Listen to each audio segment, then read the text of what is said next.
Hi students, good morning. How are you? Fine? Okay. You are the most welcome in your lovely YouTube channel PhD Physics. We will start in this lecture from new topic from the chapter number 2, Force and Newton's laws of motion. Okay. We will start from the new topics. In previous lecture we have studied Newton's first law of motion. Okay. Now we will start from new topics, inertia and mass. ठीक है. First inertia and mass का इन दोनों में क्या relation होता है, ठीक है, इस चीज में इसको समझेंगे. फर्स्ट इनर्शिया का डेफिनेशन नोट करते हैं. There is a resistance offered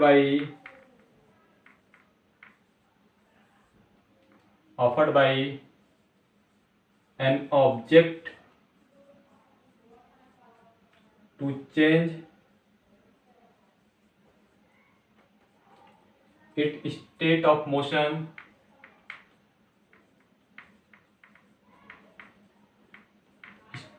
motion if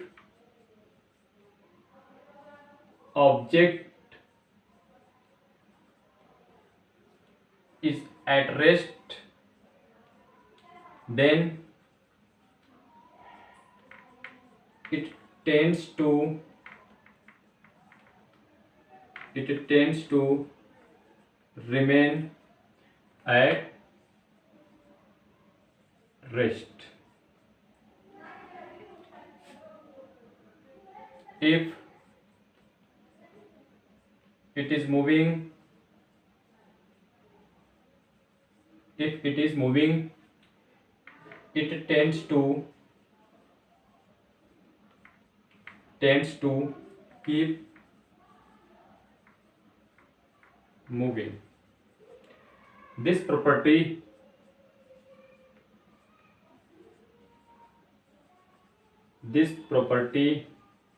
of an object is called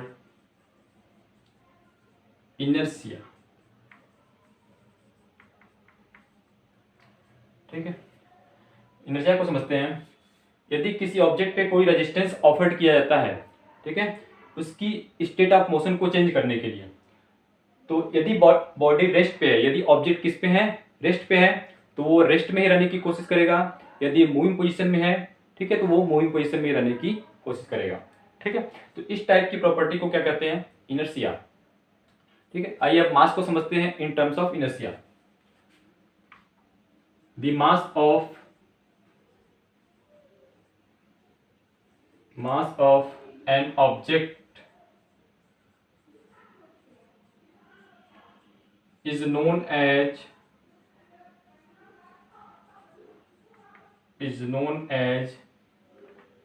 measure of its inertia.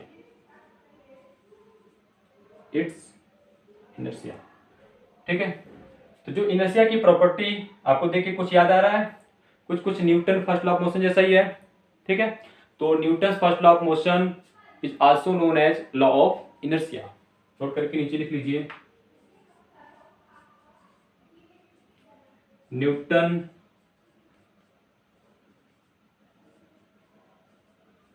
First law of motion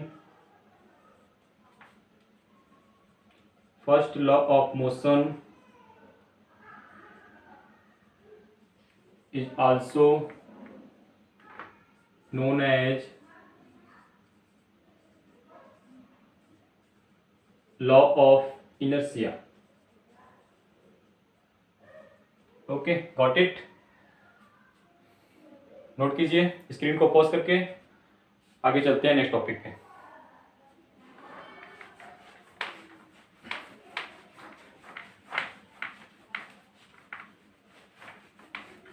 next topic is momentum. Momentum को हिंदी में क्या कहते हैं, संवेग। ठीक है, आइए इसका डेफिनेशन देखते हैं। The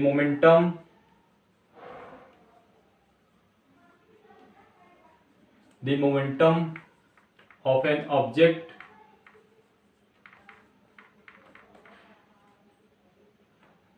is defined as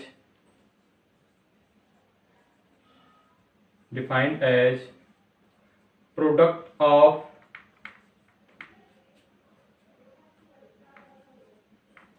mass m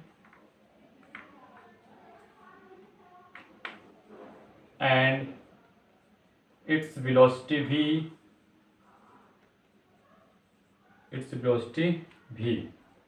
It is denoted by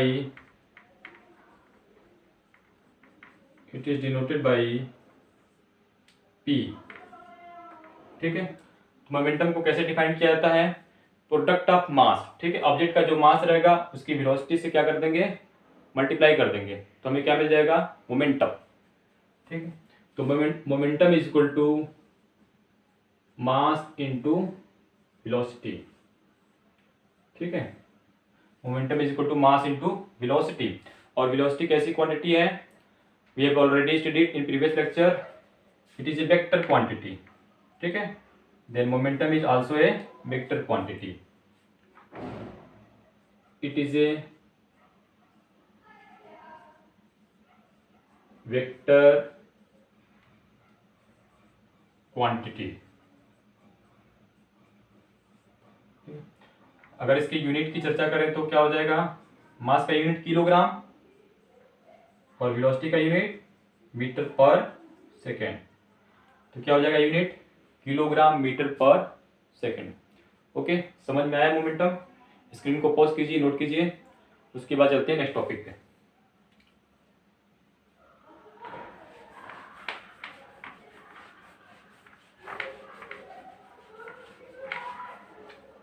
next topic is Newton second law of motion.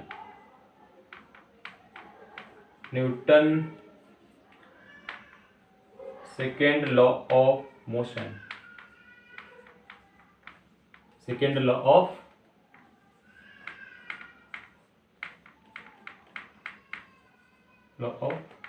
Motion. ठीक है, आइए इसका स्टेटमेंट देखते हैं। It states that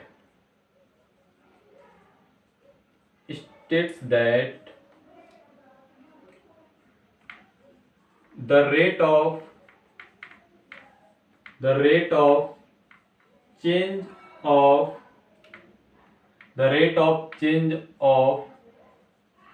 momentum of an object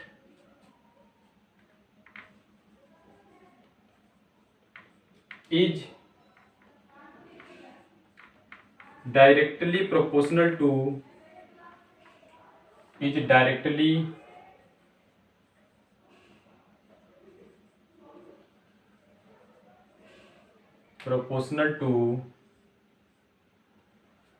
the rate of change of momentum of an object is directly proportional to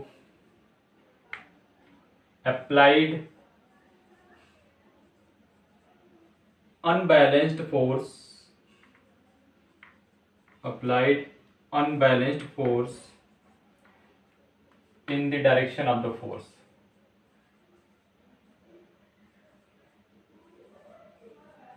in the direction of the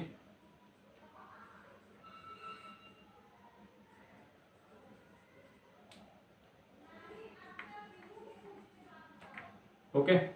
तो Newton second law of motion क्या कहता है, जो rate of change of momentum किसी object का है वो किसके डायरेक्टली प्रोपोर्शनल है, अप्लाइड अनबैलेंस्ड फोर्स के। ठीक है, तो इस स्टेटमेंट का यूज करके, ठीक है, अभी हम एक फार्मूला ठीक है डिराइव करेंगे, फोर्स मास एंड एक्सेलरेशन में क्या रिलेशन होता है। ओके, चलिए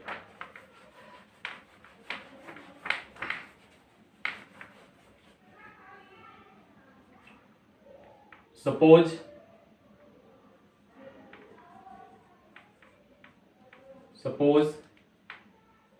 an object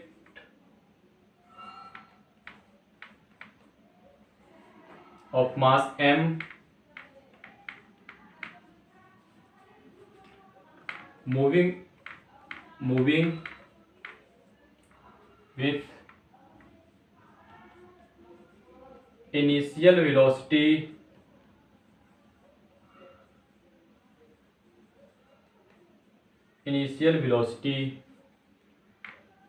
u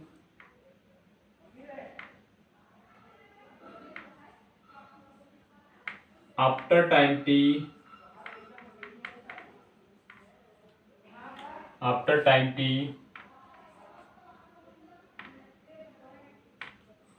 the velocity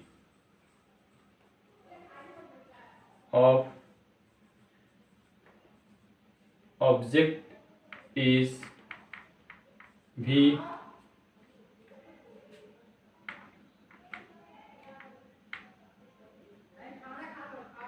The applied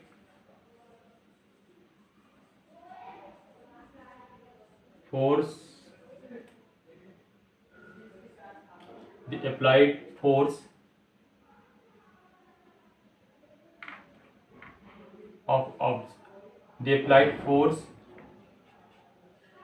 is capital F and the object is uniformly accelerated.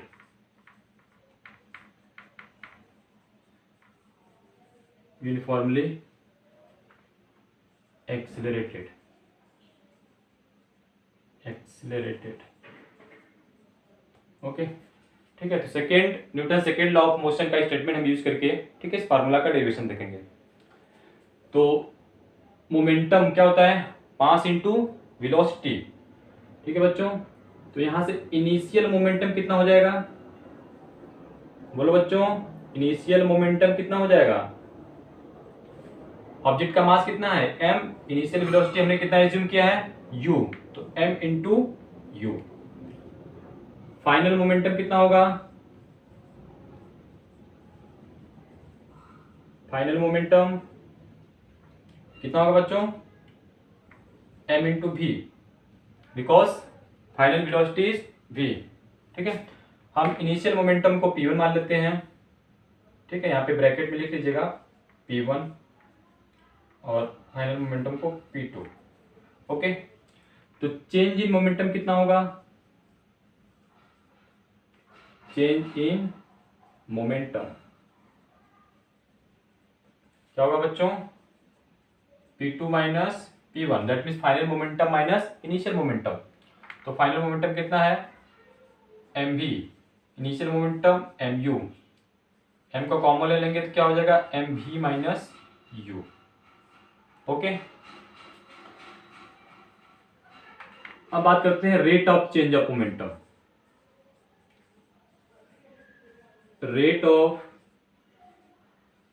Change of momentum क्या हो जाएगा बच्चों? रेट का मतलब होता है टाइम से। ओके, तो rate of change of momentum is directly proportional to applied force, F होता है ना, ठीक है। अभी बाद में इसको लगाते हैं प्रोपोर्शनलिटी का sign. Rate of change of momentum कितना हो जाएगा? m v minus u upon t। Okay, अब क्या कहता है Newton second law of motion? The applied unbalanced force F is directly proportional to rate of change of momentum. Okay, तो जो F है वो किसके डायरेक्टली प्रोपोर्शनल हो जाएगा? Rate of change of momentum के, mv minus u upon t। Got it? Okay बच्चों, अब देखिए इस प्रोपोर्शनलिटी साइन को हटाने के लिए हम एक कांस्टेंट का यूज करते हैं k। Okay, mv minus u upon t। अब यहां से देखिए v minus u upon t क्या है? Change in velocity upon time. तो change in velocity upon time क्या होता है? Acceleration. Okay, change in velocity upon time क्या होता है? एक्सेलरेशन। तो यहाँ पे हम v minus u upon t की जगह पे क्या रख देंगे? एक्सेलरेशन। या तो Newton first equation of motion का यूज कर लीजिए। v इक्वल टू क्या होता है? u प्लस 80, तो v minus u is equal to कितना हो जाएगा बच्चों 80। तो यहाँ पे जब हम a की वैल्यू निकालेंगे तो a इक्वल टू कितना हो जाएगा v minus u upon t। ठीक है, ऐसे भी समझ सकते हैं। और change in velocity upon time, this is acceleration. f is equal to क्या आ गया kma। ठीक है, यदि हम f की वैल्यू 1 न्यूटन लें, ठीक है, mass of the object 1 kg and acceleration inform acceleration कितना है, मान लेते हैं 1 मीटर पर सेकेंड स्क्वायर। ठीक है, तो इसकी वैल्यू जब यहाँ पे रखेंगे तो 1 इज इक्वल टू क्या आ जाएगा k इंटू 1 इंटू 1। तो k कांस्टेंट की वैल्यू कितनी आ गई बच्चों 1। अब इस कांस्टेंट की वैल्यू को वापस से इस ऊपर वाले इक्वेशन में पुट कर देंगे।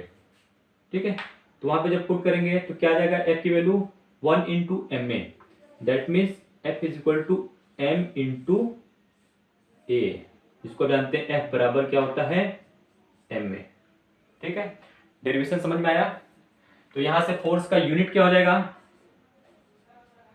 यूनिट क्या हो जाएगा बच्चों, मास का यूनिट क्या होता है किलोग्राम, एक्सेलरेशन का क्या होता है मीटर पर सेकेंड स्क्वायर। तो किलोग्राम मीटर पर सेकेंड स्क्वायर, या इसी को आप क्या बोलते हैं न्यूटन।